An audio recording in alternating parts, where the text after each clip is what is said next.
Welcome to Make a Difference with Phil Martelli. He is Phil Martelli. I am Jared Phillips. We had a terrific episode, in case you haven't caught it yet, last week with Phillies legend Larry Bowa on the show. And beyond just the Phillies fandom that we express quite often in the show, there's a friendship there that has brewed over a long, long period of time that was able to make something like that happen that really, I think, made it truly special. Not just to talk Phils, but really continue to there was foster a connection. It wasn't an interview. Mhm. It was a conversation.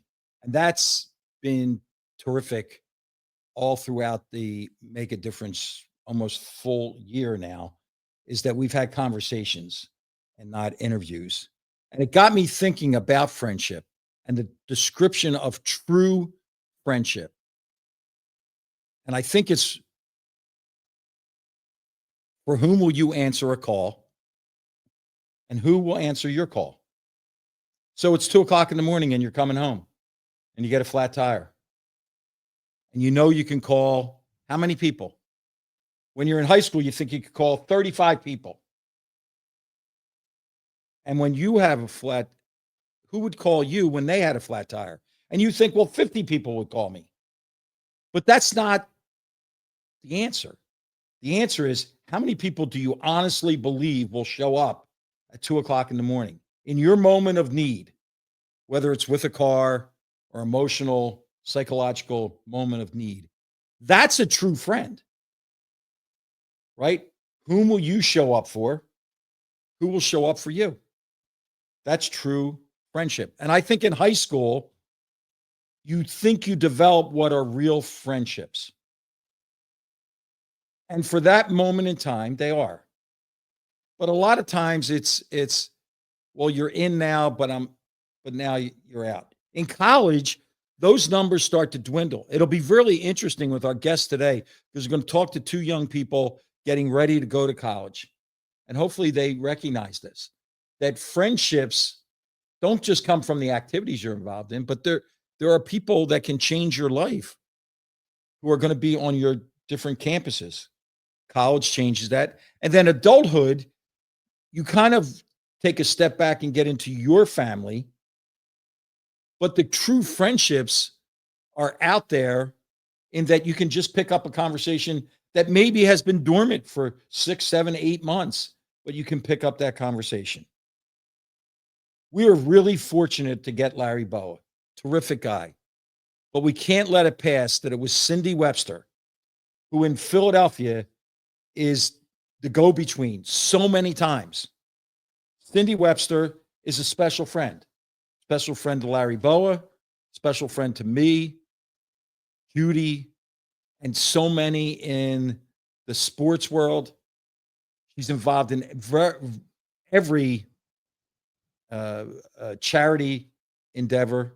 Just an amazing person. And she's out there, and that's what she's doing. She's a connector. If somebody out there needs to be connected to somebody in Philadelphia, reach out to Cindy Webster.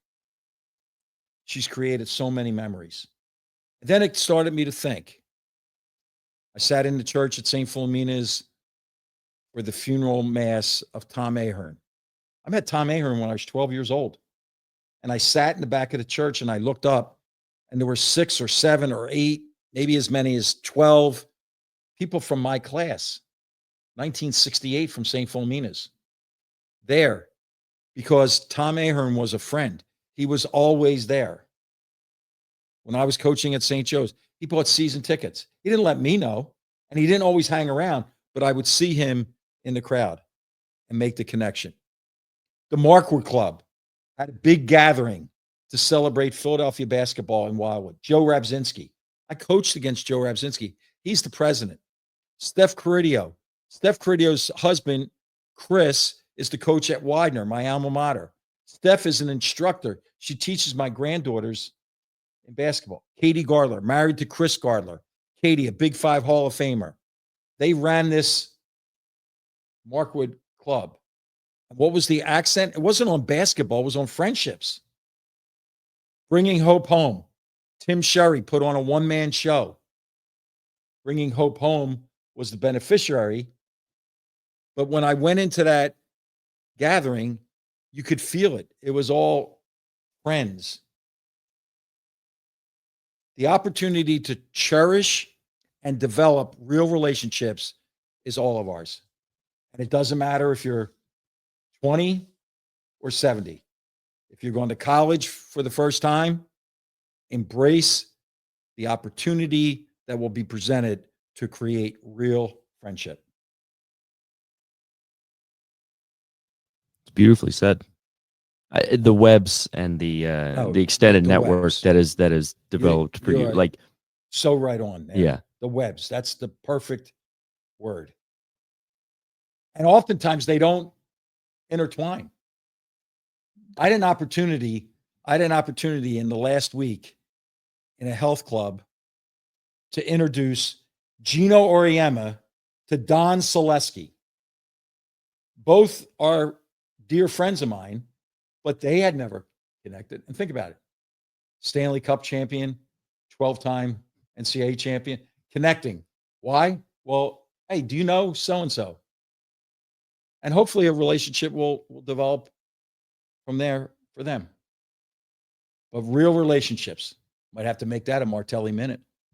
oh, I bet I if it hasn't been already, I bet it will be. Probably has been in there. Martelli minute brought to you by statussolutions.com. And where do you find that? It's on Instagram every morning at 6:30 a.m. at Phil_Martelli. And every day we put it out, and it's just a thought, just to give you a pause. Dream big. Everybody out there has dreams. Don't hold back. Dream big.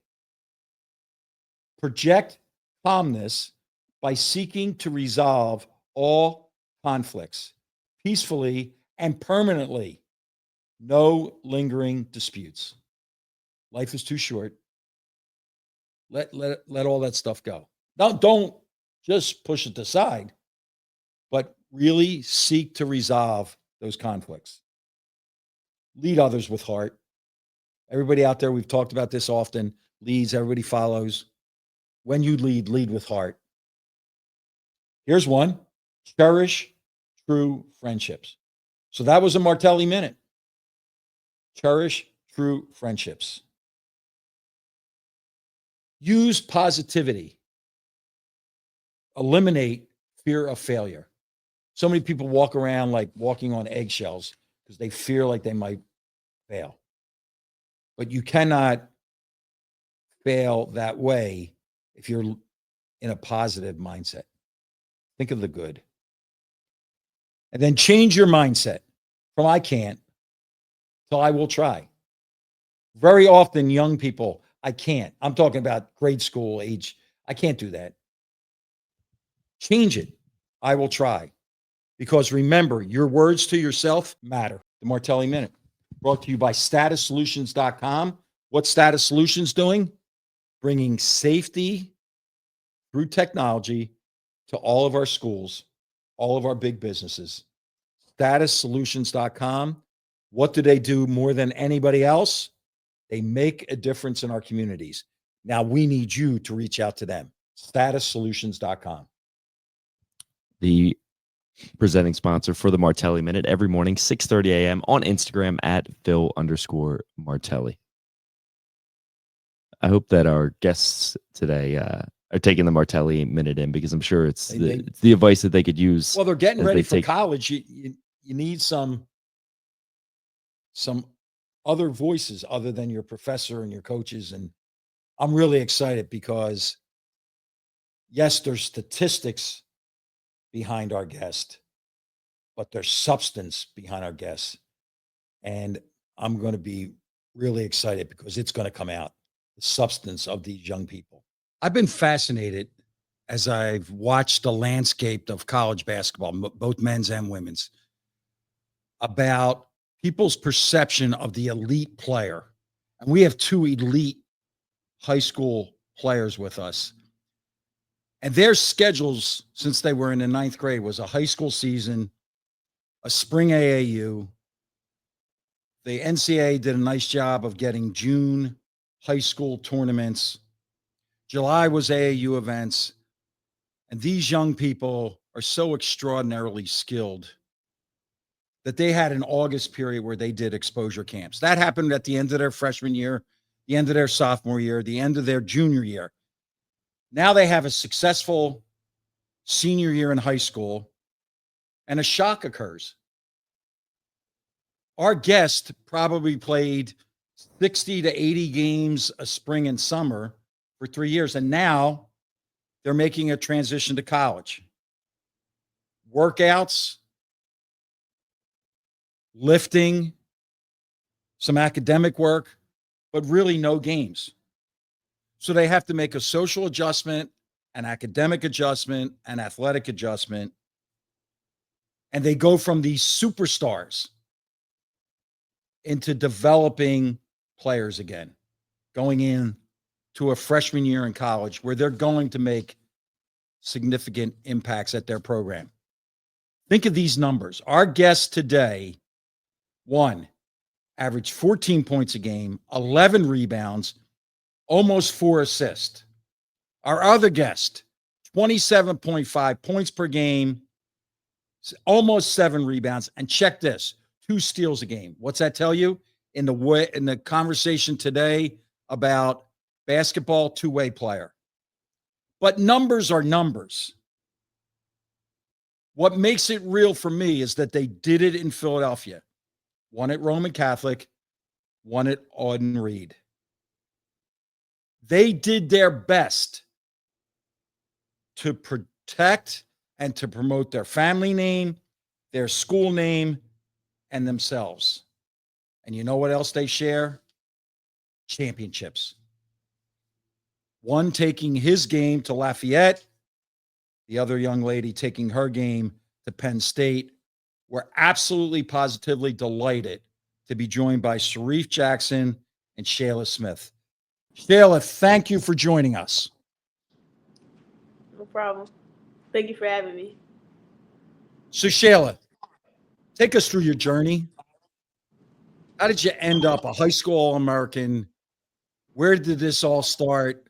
What playground, what neighborhood? Tell the Philadelphians what they really need to know about you. Well, I grew up playing football at Lonnie Young, and like I played basketball here and there, like just for fun. But like I never thought about taking it serious until I got into like 8th grade. I played for my first AAU team, D Up, and then from there, my coach, my high school coaches, they were like friends with my AAU coach. So like my AAU coach told my high school coach about me, and then they started recruiting me out of 8th grade. And I started working out at the school every day, and we just built a relationship. So I just ended up going to Audenried. Wow. What middle school, Shayla? I went to Hill Freeman Middle School. Okay. Your junior year ends. You have all these accolades, all these. You've scored every which way you could possibly score. So your junior year ends. What was last year, your junior summer like? Tell us some of the places you went, some of the people you played against. What was that intense period like? I was playing AAU, of course. I played on the EYBL circuit for the first half of the summer. So played against a lot of like the ranked kids in my class, like top 10 and all that. Then like towards the end of the summer, I played for the Under Armour circuit. So I was like still the same like competition level, like some of the top players in my class, and just yeah. And the experiences of being away from Philadelphia. Had you had that when you were a freshman and sophomore, so you were used to it? Or did that take some acclimation? Can you say that again? Did being away so much as a junior, right? You had all these places to travel to play. Was that different than your freshman and sophomore year? Did you feel like being away from Philly was a difficulty at all? Nah, cause I had my family with me and stuff. And like when I'm in Philly, all I do is play basketball. So it's like I'm going somewhere else playing basketball. And at the time, I was already committed. Like out of my junior year, and that summer I was already committed, so I was comfortable like just playing. Great point. Say that again, Shayla. You were committed. It took all the pressures off. Yeah, for sure. And how did that set you up for your senior year at Audenried? How did you feel prepared? I didn't really have to like worry about schools. Like I already knew where I was going. So all I had to do was just put my head down and work. And like, yeah. just focus on winning a championship, and that's it. Not recruitment or nothing like that. And so the recruiting process, a lot of people out there don't understand it, and they might have a misconception about, and it's exhilarating. People are telling you how much they want you. What were some of the highlights for your recruiting process? It started at a young age. Do you have highlights, things that were just really exciting? I mean, of course, the first offer was like really exciting, and then like after I just started getting like my sophomore AAU season, it was like more and more schools. That's when I started like getting like Power 5 schools and stuff. So like once that started happening, I was like, oh, I can really like go somewhere with this. So it just made me like, it definitely boosted my confidence for sure. But And at the during same the time, process, it was like, I'm sorry, go ahead. at the same time, it was like a little bit stressful because like I don't like to like, I'm not gonna say I don't like to talk to people, but like it's just coaches like saying the same thing to you over and over again, like the same, like different coaches saying the same things. It's like you gotta entertain it all the time, and you gotta like, you know, conversate with them. So that part was like a little stressful. And did it change your way of approaching the game when you saw all those people sitting there watching you play? Nah, not really. It didn't really change my approach because like my approach was always like anytime I step on the floor, I want to win and I want to like dominate whoever's in front of me. And a coach being there or a coach not being there doesn't affect that mindset, you know. So now you're a veteran of the recruiting process. You're set. You're going to go on to have a great college career. Now turn around. What would you change about the recruiting process that might help a sophomore in Philadelphia or a freshman? What change is there one change that you would make to the recruiting process that would make it more enjoyable for a young person? You said making the process more enjoyable. Yeah. What would you change? I would change like my body language and my attitude approaching it. Like I would just like be more, you know, just more like. Sometimes the game affected me. Yeah. The way the coaches didn't like the way I looked. I would be like I would be like more like upbeat, more upbeat. Like you know what I'm saying? Mm-hmm. Yeah, I get it. Bad moments and What do you anticipate to be the college experience? Academic experience, the basketball, the social experience. What do you anticipate that to be like? You've had a little taste this summer. I have no idea, honestly. academically. How about academically? Academically, that's what I'm talking about. Academically, I don't know. You know, high school wasn't that hard, so I know it's going to be an adjustment going to college. So yeah, but like as far as basketball, I'm confident that we're going to do good as a team and individually for sure. I want to do good.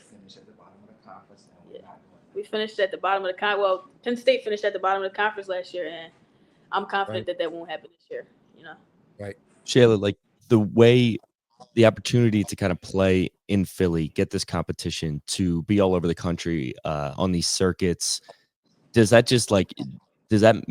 so like when you then turn around and say, okay, now I got to go play Big Ten basketball, that probably doesn't really scare you, right? Given that the level of competition that you were playing throughout school and throughout your AAU circuits, it probably just, I feel like that has to prepare you for the level of basketball you're stepping into now, right? Yeah, I feel like I'm just playing against the same people. Like a lot of people that I played against, like when I was younger. Because even when I like first started playing EYBL, I played up my first year. So a lot of those kids I've seen them before I played against them. So it's the same people. All right, Shayla, come on now. You're quiet, but I need you to do this now. Go brag about the Audenried program. They put you in that position They came and got you. They wanted you. You gave back to them. Brag about that Audenried program, please. Coaches in the world. The best coaches in the world for sure. I think it's the best team in the city as far as girls basketball. Yeah, we've been winning like the public league championship for the past 3 years. Making a run in the states, We knew how to you know. develop. And I feel like Audenried, like they really knew how to develop me. Like I came in as a ninth grader. I was a little, I was a little like raw talent. They Mhm. like just like got me stronger, helped me like figure out what kind of player I wanted to be, and they trained me to be. So yeah. So now take us into a bigger picture. What do people not know about Philadelphia girls basketball? Tell us that. Um, can you ask the question again? Sure. Tell us about Philadelphia girls basketball. People out there don't really know. They know you because an All-American, that type of thing. But what is it? What's it like out there Tuesdays and Fridays in the pub or in the state tournament? What's that experience like representing Philadelphia? I feel like it's a lot of good coaches in the public league, like that people don't know about because like they Mhm. just think that the Catholic League is stronger. It is for sure. Like it's better teams in the Catholic League, but like as far as development and like getting players better, I feel like a lot of those pub schools they really know how to do it. Like they know how to develop players and like they take the chance on players that like and they develop them. Um, and the Catholic League is just more structured, but like when we go ahead, club like it's definitely like it's fun. It's very competitive. Mhm. Like Philly basketball is very competitive, especially like There's some different balls to it. neighborhoods or like the same neighborhood. It's like it's great. I love it. All right, so I'm just gonna make one suggestion, and then we're gonna ask you our final question. I heard you early on when you talked about football. Just make sure James Franklin doesn't come looking for you to be like a punt returner.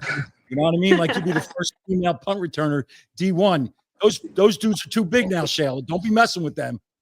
I want to play quarterback anyway. All right, there you go. All right, Shayla, here's the question that we like to have on Make a Difference because we don't want to just emphasize the sport. You're a brilliant young lady with a bright future. But who's made a difference in your life? Who's put you in this position, Shayla? I would say my parents and my coaches for sure, and my And brother. tell us about your brother.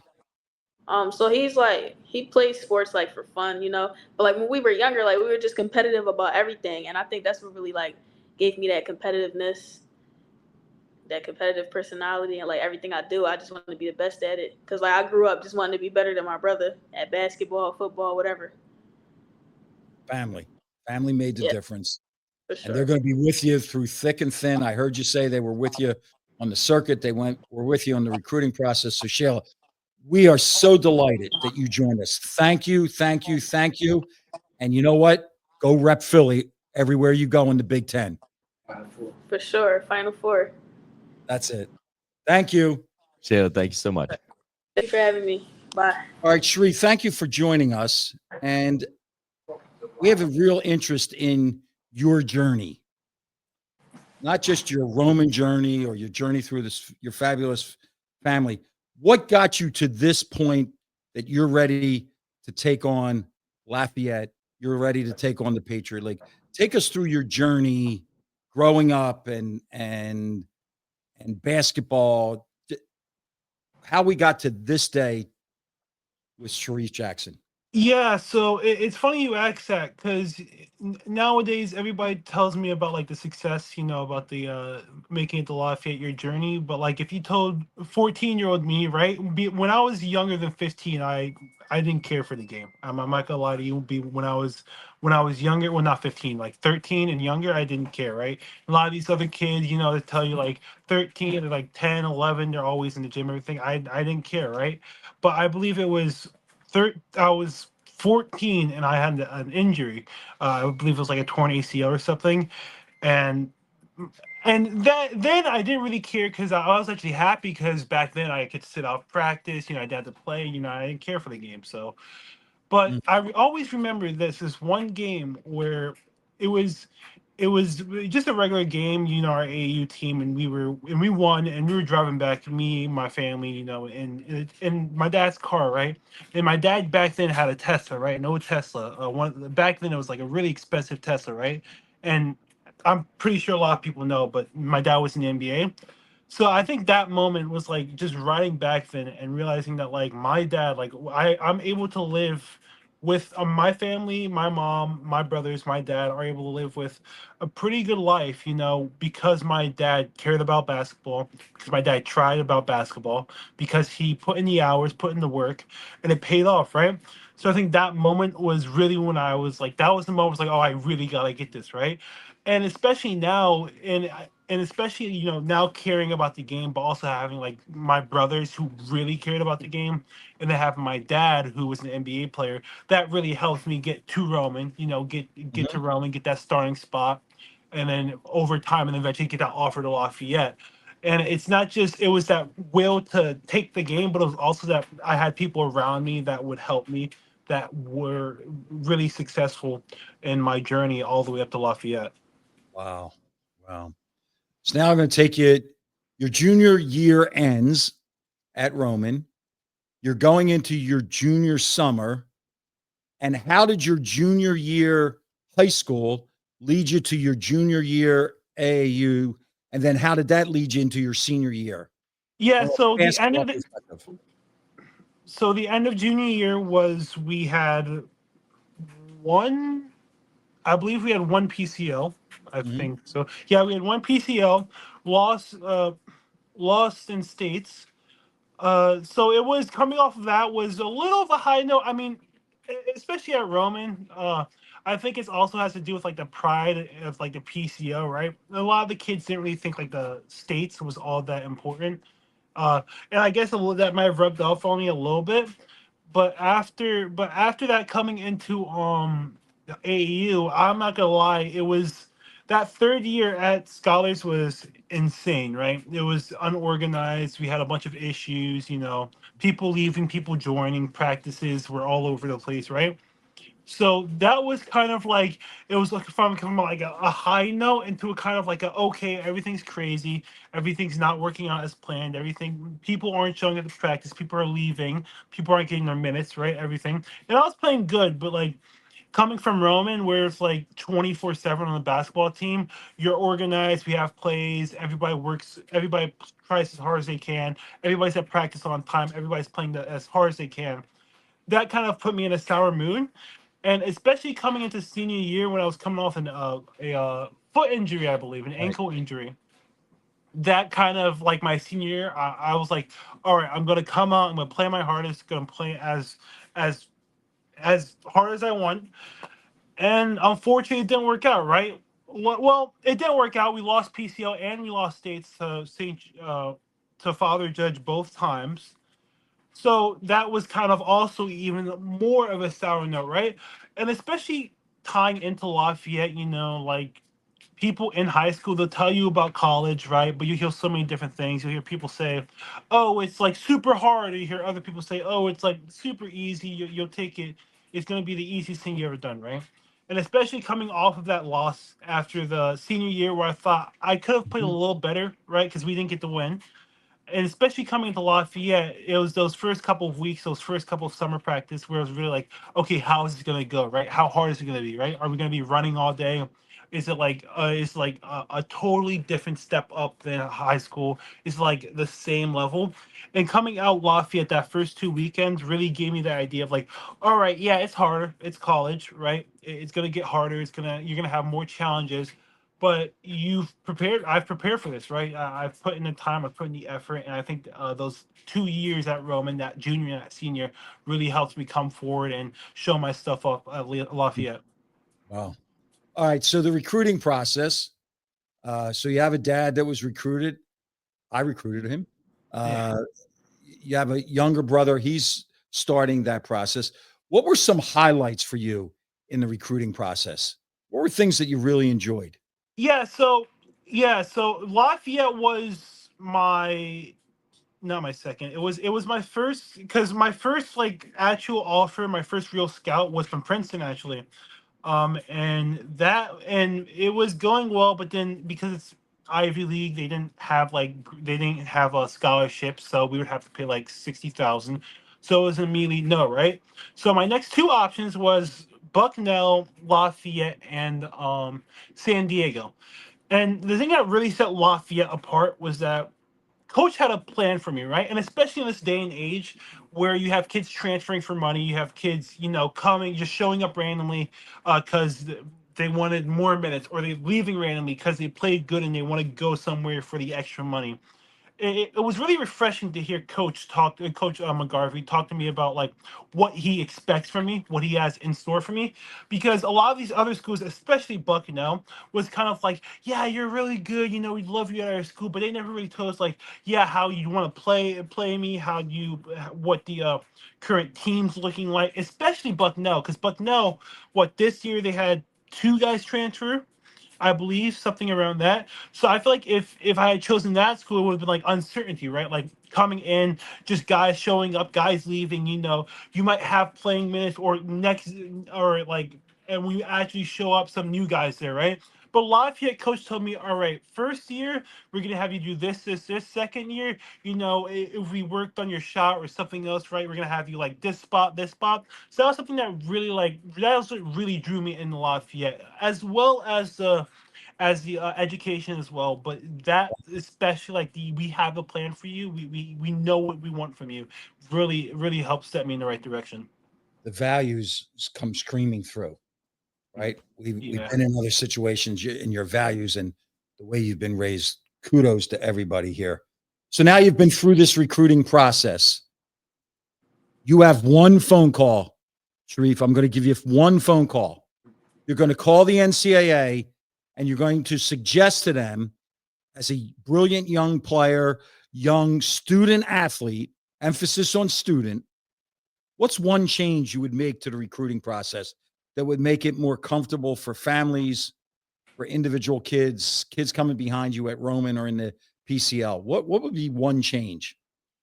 Uh, I got it easy with my dad, but I would especially suggest like wh- make these colleges, not Lafayette. Lafayette was fine, and it was fine for me because I had my dad. But make these colleges like go through the parents, right? Wow. Because I've Preach, heard man. Preach. Yeah, I've heard stories, and it ties into this whole culture of trainers and coaches from AAU, and especially the whole. I could go into a whole rant about EYBL and the politics behind the AAU there, but I've heard stories of kids choosing colleges without even talking to their parents, right? And these aren't kids where like the parents are like absent or the parents aren't there. These are kids that like the parents are there, right? But colleges just completely skip the entire process because they're talking to their coaches, they're talking to their trainers, their managers. So they just skip the entire process with the family, and that leads to some crazy issues. Because sometimes parents don't agree with the decision, and at the end of the day, it is the kid's decision. But like, that does suck for the parents, right? You're going to college and your kids going to college and they never even talk to you about it, right? They never even discuss like your options or like what they even plan to do at college, right? And especially in this kind of world, in this new college area, right? Because let's say that kid is good, And the college completely skips the entire parents, right? They say, all right, Yes. come to our school, we'll give you 200 grand a year, right? So the kid goes to that school, right? And let's say that he gets there and he plays really well, right? And now we have all these schools bouncing him around back and forth, money, money, money, right? And there was this really good video I was watching that touched on this, right? When that's all over, right? If they don't get into the NBA or they don't go pro, you have no school background, right? Because you skipped 4 schools. You have no family background, right? Because you skipped your parents, you skipped your entire family on this recruiting process. And preferably, if you're making all this money and you're in this basketball and you're skipping all these schools, you don't care about like education wise either, because you have all this money. So, and that's going to be a really big problem these upcoming next few years, because what's going to happen is these kids are going to leave from college from having all this money, but none of the education. They're just gonna go out and they're gonna mess up, right? Because they have all this money, they have none of the education, they have none of the family backgrounds. So you have kids going out and you just have kids making dumb decisions, spending all their money. No savings, no talking with family. Mhm. How about how Mhm. they did it. So Mhm. that's a really and it just leads to disaster, right? So if I was the NCAA, I would have it so that you got to go through the parents, right? You gotta check the backgrounds. It's not so much, oh hey, 200 grand, you come here, right? Because over time it's gonna build a better environment just for the players themselves, right? Because Division 1 basketball is a very, I wouldn't say completely limited sport, but there are very few that are actually like students and actual players in it.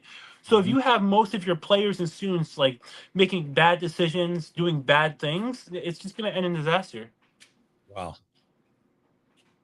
What are you looking forward to? What's the anticipation like for the college academic experience for you, the college basketball experience for you, and the college social experience? What Academically, has you excited?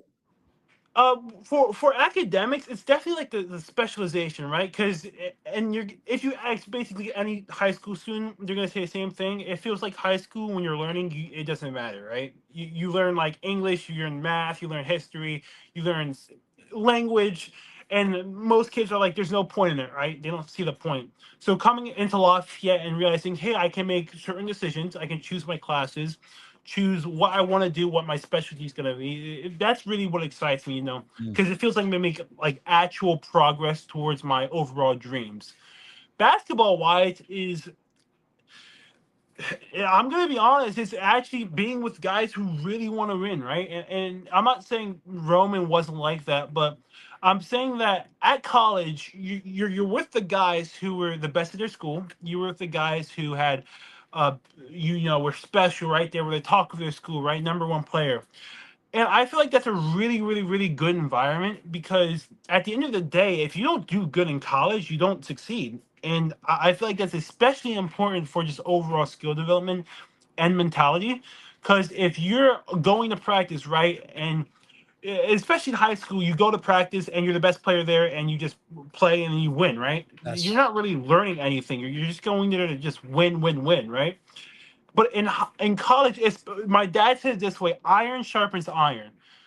The best players in the best environment are going to create even greater players, and Mhm. that's what really excites me about the basketball wise of Lafayette, is that iron sharpens iron is going to really create better players and an overall better team. And socially, Roman, especially Roman. They were a little bit like, not the basketball team. The basketball team was close knit, everything, right? But the overall high school was a really separate environment, because Roman was really diverse, but we were really far Yes. apart. So you wouldn't really interact with the other kids of like other groups, right? But especially college is really gonna be about like working together, because from what I've seen, especially Lafayette, which is like what 19th ranked educational wise from like schools, you're not gonna pass by just like being alone, or sitting in your room, Yes. just hanging out with your old friends, right? Yes. So it's gonna be really interesting, in my opinion, to see like all these different kids, all these really smart kids, who at their old school were like the smart kids, but maybe they didn't like talk to anybody, or Yes. maybe they were like just like by themselves. Really see how they interact with other people and see how that overall creates like a better environment. That's what I'm most excited for. All right. So you were in a legendary program. And obviously your dad was one of the legends there, and on and on and on. We could go name for name for name, but we just don't have all that time on this podcast. Yeah. But I need you to brag about the Roman Catholic program. Yeah, I love comparing it to other teams in PCL, right? Because those are other really well considered, programs as well. But the one thing I'll always remember about Roman was that people will say at other schools, "Oh, you have like the alumni," or "Oh, you have like all of this greatness behind you," right? But Roman was, and these guys told me this, that there's this old group of guys who always came to every game, right? Like 70 or so year old men, right? And they were at every game, right? At every game since they were like graduated from college at like 23 all the way up to like 75. And that really sticks to you, right? Because it's people care, right? And you can really tell people care. And maybe at other schools, yeah, you have like some like legacy, right? Or you have some guy with a record that you're looking up to, right? But it's a lot more different from when you go to school and you see his banner hanging up versus when you go to a game and you see him on the sideline every single game. That's the type of environment Roman makes, right? It's the environment where everybody who goes through there, right? Whether if you're the greatest basketball player ever or you're just some academic kid, right? They always come back because it is success. It is the physical embodiment of doing great. And that's what really sets Roman apart, is that the people and the establishment are the two things, right? Roman's great because the people there are great. There you go. There's no separation. There you And go. when the people are great, come back to that establishment to make sure it is great, it's only going to get better. There are people out there from all over the country that watch the podcast, tune in, and we also put out snippets. So I need you to let others know, people that aren't in this area, what is it about the competition in the PCL that separates it? You guys played all over the country. You competed against everybody, but coming home and competing against St. Joe Prep or competing against Wood just has a different feel. Tell the people out there about the competition in the PCL. I'm going to say it like this to the people out there. Imagine you guys probably have a college, right? Like a local college that you support, right? And then when that one day comes around, right? It's like Lehigh versus it's like Lehigh versus Lafayette, right? Something like that, like a local rivalry. And it's like really big, right? You're talking about it outside of work, right? You're talking about it at your house, right? You're getting with your friend. You're preparing for the big day, right? That big game, right?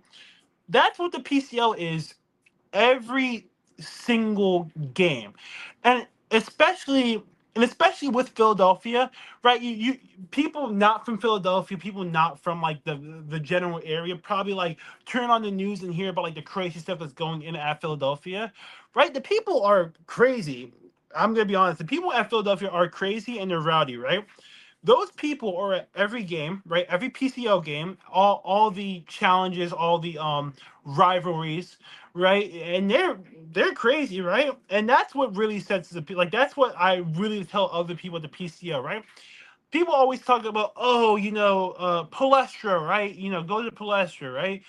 Big, all these people there, right? 77,000 people. I just say, hey, don't even care about that. Go to a Roman at Newman game and just sit in the stands and just watch what happens there, right? Even this year, right? Last year, where Newman was supposedly not that good, and where Roman was also considered okay, that gym was still insane. It was still packed. It was still the loudest place you've ever been. You couldn't hear your own teammate talking from you like 2 feet away. That's what sets the PCL different, right? It's like that people are crazy for it. People are going to be at every game. People are going to be crazy at every game. Amen. So high school basketball is like this, like, oh, you go to the game, watch a good game. PCO, you go to that game, you're in it, right? You're screaming, you're Yeah. absolutely crazy, you're absolutely wild, right? So that's what really sets the PCL apart. Wow. Shareef, you delivered way beyond, and I'm buying stock. Whatever your future is, I'm buying stock. Thank you. And here's how we like to end this, because this is not a sports podcast. It's not a basketball podcast. It's about people who are making a difference. You have, and are going to make a difference in your family, in your community, in your schools. So we like to end this with this. Who's made a difference in your life, Shareef? My dad. And it's not, and I think it's beyond just like, providing for me, giving me the opportunities. It was showing me what I can do, right? Because a good father will provide for his family, will provide for his sons, will provide for his wife. A good father and a good person will provide for his family and others, will show his sons, will show his wife how to provide in the future for others, how to take on that role for yourself, how to be a good husband, how to be a good person, how to be a good player on the court and a good person off the court. So that's what my father really made a difference in my life, by showing me this is how you make a good change in the future. Without him around, when I'm by myself at Lafayette at school, this is what you're going to do to make other people's lives better. And that's Mhm. what really made a difference for me, because I hope I can be like him and make a difference for other people as well.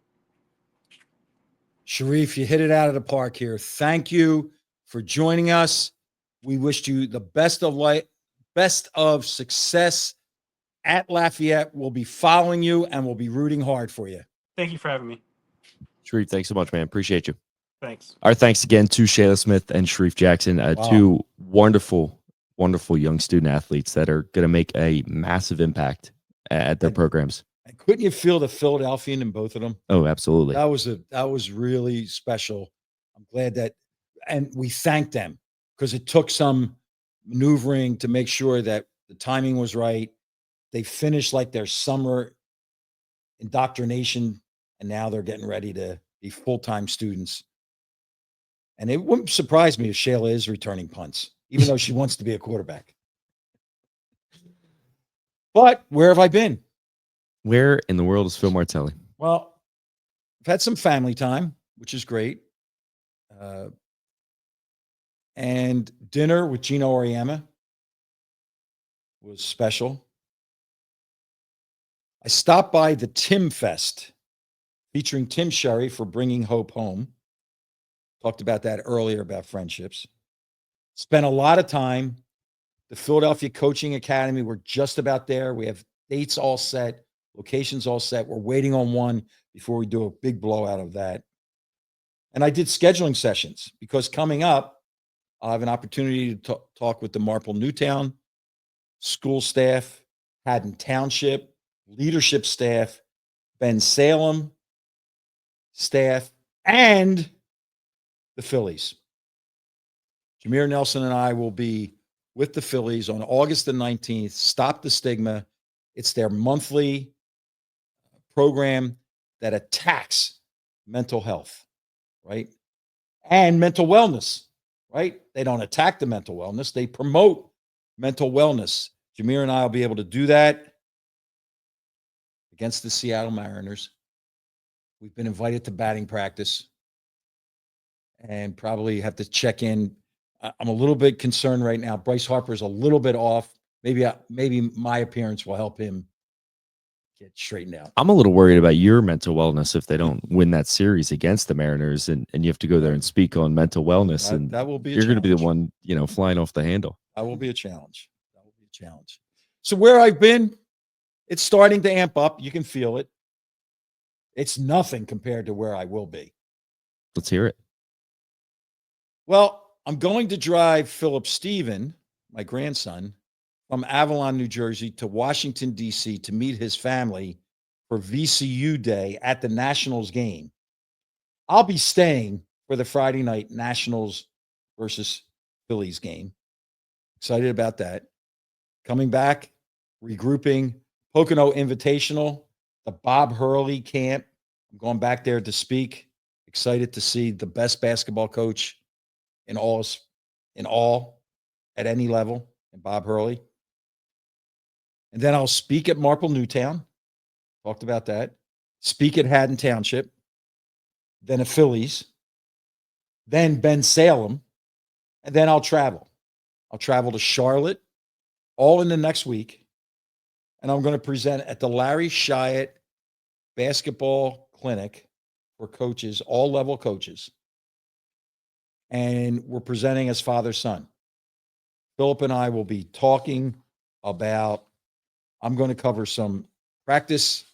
He's going to do some transition, but we're going to have a chance to spend some time together. And then I'll head home to regroup for that very last run in August. A very, very, very intense week next week.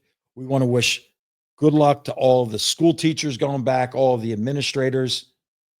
You are doing extraordinary work for all the young people and their families. We wish you great success and stand ready. If you think I can help your organization, your school, your staff, just reach out. Jared, again, will tell you where we can be connected.